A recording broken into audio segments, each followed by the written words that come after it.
Somebody's gain is somebody's pain అంటారు. అంటే దాని అర్థం ఏంటంటే ఒకరి లాభం మరొకరికి నష్టం కలిగిస్తుందని. సోషల్ మీడియాలో ఓవర్ నైట్ స్టార్ అయిపోయిన కుంభమేళా మోనాలిసా గుర్తుండే ఉంటుంది. ఈ యువతిని ఆమె తండ్రి కుంభమేళా నుంచి ఇంటికి పంపించేశారు. ఎందుకంటే ఆమె పాపులారిటీని వారి వ్యాపారానికి అడ్డంగా వచ్చిందని. ఎలాగో మీరే చూడండి. కుంభమేళా పిల్లకి సీన్ సితారే. అయ్య చేతిలో దెబ్బలు పడ్డాయి. కుంభమేళాలో మోనాలిసాగా పాపులర్ అయిన టీనేజ్ గర్ల్ కి పాపం తన సీన్ అయిపోయినట్లుంది. చుట్టూ జనం చేరి తెగ హడావుడి చేస్తుండటంతో ఆమె తండ్రి ఆమెని మేళా నుంచి ఇంటికి పంపించేశాడు. కుంభమేళా ప్రారంభమైన దగ్గర నుంచి పూసలు అమ్ముకునే ఈ పిల్ల తెగ పాపులర్ అయింది.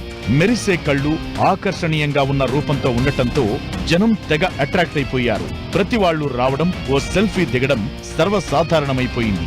నేషనల్ మీడియా కూడా ఈమె వెంటపడడంతో ఒక్కసారిగా ఇంటర్నెట్ సెన్సేషన్ గా మారింది. మధ్యప్రదేశ్ లోని ఇండోర్ నుంచి వచ్చిన ఈ అమ్మాయి విజువల్స్, ఫోటోలకు ఇంటర్నెట్ తో గిరాకీ ఏర్పడింది. ఏకంగా 15 మిలియన్స్ వ్యూస్ కూడా వస్తున్నాయంటే అర్థం చేసుకోండి. ఇంకేముంది, బెల్లం చుట్టూ ఈగల్లా జనం చేరడం ప్రారంభమైంది. Brown beauty, blue ice beauty, ఇలా రకరకాల పేర్లతో పిలుస్తూ మోనాలిసా పూసల దండలు అమ్మడాన్ని చిత్రీకరించడం ప్రారంభించారు. మొదట్లో బాగానే ఉన్న తన వ్యాపారానికి ఈ హడావుడి అడ్డంకిగా మారిందని మోనాలిసా తండ్రి కన్ఫర్మ్ చేసుకున్నాడు. ఇలా అయితే వ్యాపారం మాత్రమే కాదు, ఆమె సేఫ్టీ కూడా మంచిది కాదనుకున్నాడో ఏమో ఇంటికి పంపేశాడు. అయితే ఆ సందర్భంలో కూడా జనాలు చూడండి ఎలా మూగుతున్నారు.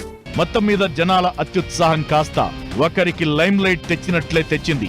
ఆ వెంటనే జీవనోపాధి కూడా పోగొట్టిందంటూ నెటిజన్స్ నిట్టూర్చుతున్నారు.